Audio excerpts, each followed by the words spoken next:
প্রিয়তমা আমার, তোমার শেষ চিঠিতে তুমি লিখেছ, মাথা আমার ব্যথায় টনটন করছে, দিশেহারা আমার হৃদয়। তুমি লিখেছ, যদি ওরা তোমাকে ফাঁসি দেয়, তোমাকে যদি হারাই, আমি বাঁচব না। তুমি বেঁচে থাকবে প্রিয়তমা বধূ আমার, আমার স্মৃতি কালো ধোয়ার মতো হাওয়ায় মিলিয়ে যাবে। তুমি বেঁচে থাকবে আমার হৃদয়ে রক্তকেশী ভগিনী। বিংশ শতাব্দীতে মানুষের শোকের আয়ু বড়জোর 1 বছর।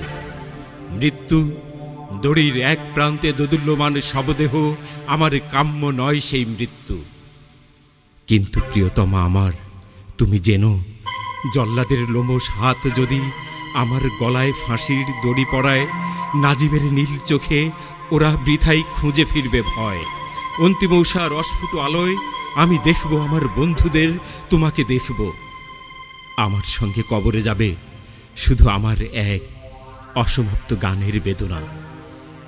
বধূ আমার, তুমি আমার কোমল প্রাণ মৌমাছি, চোখ তোমার মধুর চেয়েও মিষ্টি। কেন তোমাকে লিখতে গেলাম, ওরা আমাকে ফাঁসি দিতে চায়। বিচার সবেমাত্র শুরু হয়েছে, আর মানুষের মুন্ডুটা তো বোঁটার ফুল নয় যে ইচ্ছে করলেই ছিঁড়ে নেবে। ও নিয়ে ভেবো না, ওসব বহু দূরের ভাবনা। হাতে যদি টাকা থাকে, আমার জন্য কিনে পাঠিও গরম একটা পাজামা। পায়ে আমার বাত ধরেছে, ভুলে যেও না, স্বামী যার জেলখানায়, তার মনে যেন সব সময় ফুর্তি থাকে। বাতাস আসে বাতাস যায়, চেরির একই ডাল একই ঝড়ে দুবার দোলে না। গাছে গাছে পাখির কাকলি, পাখাগুলো উঠতে চায়, জানলা বন্ধ, টান মেরে খুলতে হবে। আমি তোমাকে চাই, তোমার মতোই রমণীয় হোক জীবন, আমার বন্ধু, আমার প্রিয়তমার মতো।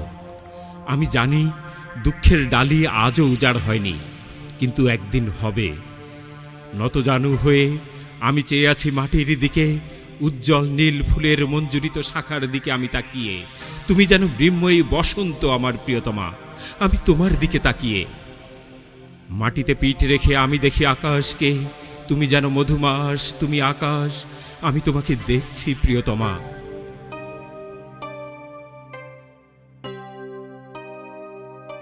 রাত্রির অন্ধকারে গ্রাম দেশে শুকনো পাতায় আমি জ্বালিয়েছিলাম আগুন। আমি স্পর্শ করছি সেই আগুন, নক্ষত্রের নিচে জ্বালা অগ্নিকুণ্ডের মতো তুমি আমার প্রিয়তমা। আমি তোমাকে স্পর্শ করছি। আমি আছি মানুষের মাঝখানে, ভালোবাসি আমি মানুষকে, ভালোবাসি আন্দোলন, ভালোবাসি চিন্তা করতে, আমার সংগ্রামকে আমি ভালোবাসি। আমার সংগ্রামের অন্তঃস্থলে মানুষের আসনে তুমি আসীন প্রিয়তমা আমার। আমি তোমাকে ভালোবাসি। বেঁচে থাকার অনেক আশা প্রিয়তমা, তোমাকে ভালোবাসার মতোই একাগ্র বেঁচে থাকা। কি মধুর, কি আশায় রঙিন তোমার স্মৃতি। কিন্তু আর আমি আশায় তুষ্ট নই, আর আমি শুনতে চাই না গান। আমার নিজের গান এবার আমি গাইব। আমাদের ছেলেটা বিছানায় শয্যাগত, বাপ তার জেলখানায়, তোমার ভারাক্রান্ত মাথাটা ক্লান্ত হাতের উপর এলানো। আমি আর আমাদের এই পৃথিবী একই সূচক্রে দাঁড়িয়ে। কাল রাত্রে তোমাকে আমি স্বপ্ন দেখলাম, মাথা উঁচু করে ধূসর চোখ মেলে তুমি আছো আমার দিকে তাকিয়ে। তোমার আর্দ্র ওষ্ঠাধর কম্পমান, কিন্তু তোমার কণ্ঠস্বর শুনতে পেলাম না। কৃষ্ণপক্ষ রাত্রে কোথাও আনন্দ সংবাদের মতো ঘড়ির টিকটিক আওয়াজ, বাতাসে গুনগুন করছে মহাকাল। আমার ক্যানারির লাল খাঁচায় গানের একটি কলি, লাঙল চাষা ভুঁইতে মাটির বুক ফুঁড়ে উদ্গত অঙ্কুরের দুরন্ত কলরব, আর এক মহিমান্বিত জনতার বজ্র কণ্ঠে উচ্চারিত ন্যায্য অধিকার। তোমার আর্দ্র ওষ্ঠাধর কম্পমান, কিন্তু তোমার কণ্ঠস্বর শুনতে পেলাম না। আশাভঙ্গের অভিশাপ নিয়ে জেগে উঠলাম। ঘুমিয়ে পড়েছিলাম বইতে মুখ রেখে। অতগুলো কণ্ঠস্বরের মধ্যে তোমার স্বরও কি আমি শুনতে পাইনি? যে সমুদ্র সব থেকে সুন্দর, তা আজও আমরা দেখিনি। সব থেকে সুন্দর শিশু আজও বেড়ে ওঠেনি। আমাদের সব থেকে সুন্দর দিনগুলো আজও আমরা পাইনি। মধুরতম যে কথা আমি তোমাকে বলতে চাই, সে কথা আজও আমি বলিনি। কিন্তু আমি জেলে যাবার পর আগের চেয়ে অনেক উজ্জ্বল হয়েছে দিন। আর অন্ধকারের কিনার থেকে ফুটপাতে তাদের ভারী হাতে ভর দিয়ে তারা অর্ধেক উঠে দাঁড়িয়েছে। আমি জেলে যাবার পর সূর্যকে 10 বার প্রদক্ষিণ করেছে পৃথিবী।